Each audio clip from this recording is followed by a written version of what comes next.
So welcome to an Origin of Energy Q&A clip. And this is a presentation that we did over the last 2 weeks called Sunlight to Strength, and it's just a brief history of bodybuilding and strength training and the nutritional components to that. And there's some of the key figures within that. There's so many awesome people and amazing people that have contributed to our understanding of health and nutrition and training. Let's see, these are some of the key people. Bernard Macfadden, a multi-millionaire and really a very successful businessman, but he really popularized physical culture, and he's known as the grandfather of physical culture, and he really shared with the world a way of training the body and eating whole fresh food and looking after the body. And you can see here the many things that he did, and he had 9 children and 10 grandchildren. Phenomenal. And here we have Eugene Sandoff, phenomenal strength athlete, and would perform feats of strength all over the world, performing in front of large groups of people, and he could do amazing things with his body. And he really focused on the mechanical components of how to eat and to really relax and to chew your food properly was something big that he promoted. Arthur Saxon here, doing a 2 hands anyhow lift, 448 pounds he was able to lift over his head. So he'd have a 348 pound barbell and then a 110 pound kettlebell that he would take up over his head, which is just phenomenal.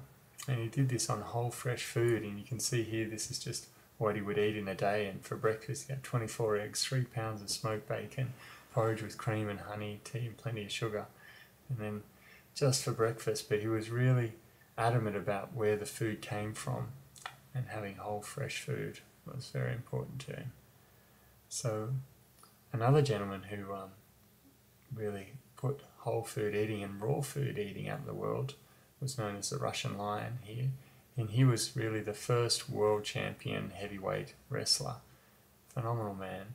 And here you can see a statement he made: "Man is born without frying pan or stew pot." They consume everything raw, including liver and organ meats. Muscle Beach. In the 1930s, this was the place that really set the mark for conditioning the body. And you can see here the athletic ability of these people and the human pyramids and acrobatics, and then strength training and bodybuilding was all part of what happened at Muscle Beach, and this really shared this whole movement with the world. Jack LaLanne, phenomenal human being, and you can look him up online. It's just amazing things. He's still going strong, and he really shared with the world whole food eating and a healthy, clean life. You can watch his videos on YouTube, really classic, just awesome stuff. And he really wanted people to get off sugar and alcohol and live a clean, healthy, happy life. Steve L. Reeves really put the whole bodybuilding thing out there through his appearance in the Hercules movie, and he was a very beautiful man, as you can see, and really inspired a lot of people to start strength training. But you can see here that we have the influence of supplements come into it. And Eugene Schiff, who was a pharmacist in 1921, he was in the States. He came to the States, and he really popularized whey protein, but then also many supplements that were made from whole foods. And he also found out that rose hips have one of the highest sources of vitamin C. We've got Irvin Johnson next, who changed his name to Rhea H. Blair. Quite funny, but anyway, he really popularized the whole before and after pictures in magazines, and he really sold a lot of supplements because of that, and that he insisted that his protein powders be taken with raw cream, which really allowed for it to work. The raw cream's just awesome for nutrition. Here, John Gremick, phenomenal strength athlete, amazing man, and he really popularized the whole bulking up component of training and then getting lean and stripping away, but eating as much as you could.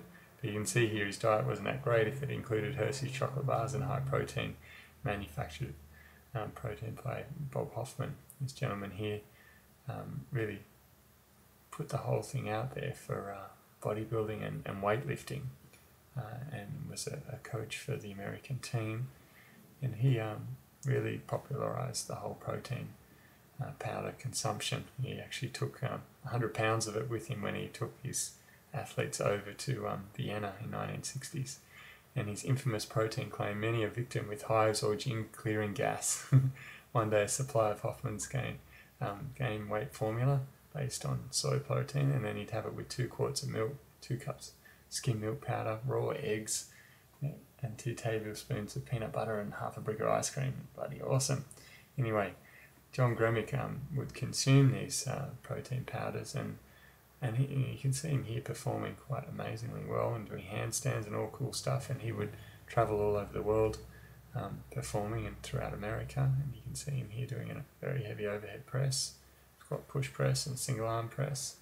Armand Tanny he was born in 1920. You can see him here doing a 1 arm power clean with 300 pounds he'd do it with, but he really shared the whole raw food eating, and not just vegetables but meats and organ meats, and he'd actually go out and catch seafood fresh and eat it. Vince Gironda was someone who really had an amazing physique, and for his time he was really kind of not sought after because he was quite defined and kind of before his period for that. But he trained many a strength athlete, many celebrities, and he was someone who also encouraged the consumption of 36 eggs to get the anabolic androgenic response instead of having drugs. But the mind and body altering drugs really hit hard in the 60s, and you can see here many of the famous people: Arnold Schwarzenegger, Franco Columbu, you've got Frank Zane here performing and posing here, and John Ziegler, who worked for he was an American physician, and he really developed the oral steroids and made those available to the world, and allowed for that whole movement to really go forth and for people to take advantage of that. And here you can see one of them, methandrosterone, which is Dianabol, and in 1958 it was developed, and many athletes have used this, and it's a 17 alpha alkylated steroid, which allows for it to be consumed without the liver breaking it down, but it does cause tremendous toxicity of the liver. And there are many side effects of anabolic androgenic steroids, and here's one of them, gynecomastia, bitch tits. But this hasn't stopped many people, and if they're used effectively you can avoid the side effects, and this is one of the things you want to watch out for. And we've got Bill Pearl coming up, and this gentleman here, you can see his statement that comes up: if it's good for the bull, it's good for me.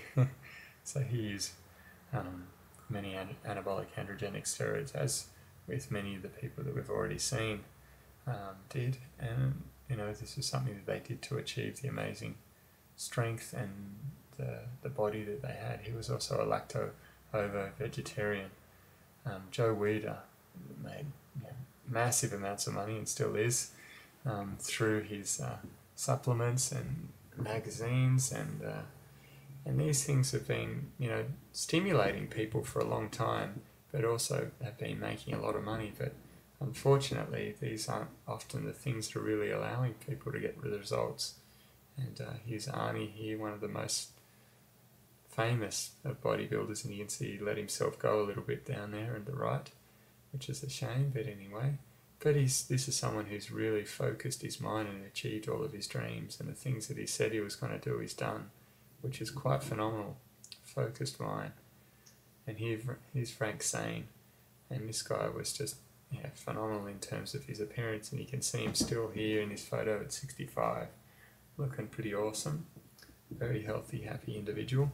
And you can see him here with Arnie, and this guy really kind of set the pace for the standard for bodybuilding at his time, and he was superseded by Arnie. Here we've got Ronnie Coleman, who now is really kind of a sign of what's to come with growth hormone, and you can see here, this is just a phenomenally big person, and this is where we kind of get into a science that's really out of control. 287 pounds. So if you're kind of interested in this stuff, this Randy Roach, phenomenal person, a blind trainer, and he's written this book called Muscle, Smoke and Mirrors. Highly recommend it. But you can even check out an article of his which inspired me on the Weston A. Price site. Just type in Randy Roach on westonaidprice.org. So see you soon, keep having fun. Ciao.